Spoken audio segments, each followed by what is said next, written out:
Our next speaker is Allie Langley, staff attorney for NYTWA.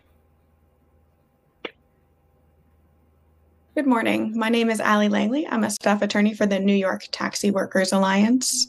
Before I begin my substantive comments, I would first like to thank the TLC for the work that you have put in to make the long-term COVID-19 storage program permanent in the short-term version. In an industry that relies on workers providing significant upfront financial investments just to go to work every day, this is a much-needed solution for periods when workers are unable to make those payments, whether it's due to illness or trips abroad. To ensure that the program is as effective as possible, NYTWA proposes the following modifications. First, the maximum time period for storage must be extended to 120 days per year, or 240 days per the 2-year license period. And this should be cumulative. So drivers should be able to put the license into storage multiple times if necessary. If, for example, they plan a trip abroad and then unexpectedly fall ill. As the TLC notes, many drivers travel abroad to visit family, and this program will help facilitate that.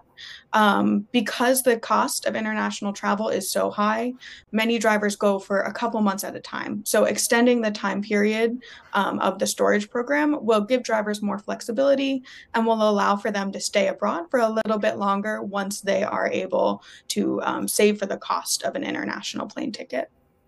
Second, the storage program must allow extensions for drivers who can demonstrate that they cannot drive due to illness, either their own or a family member they're taking care of, or other circumstances beyond their control.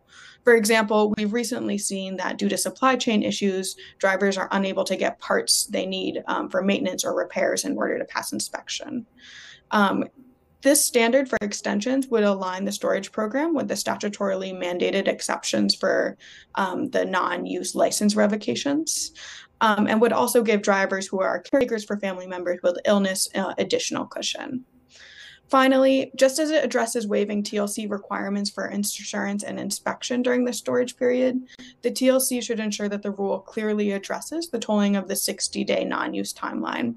While the non-use rule is addressed at the end of the proposed language when discussing violations if the license is not removed from storage, it's not proactively waived in 59A. 30 seconds remaining. 59A 36(1) sub A. So we would just like to see that addressed there. We propose specific rule language in our written comments and are, as always, happy to answer any questions. Thank you all so much for your time today and your work to make this program permanent.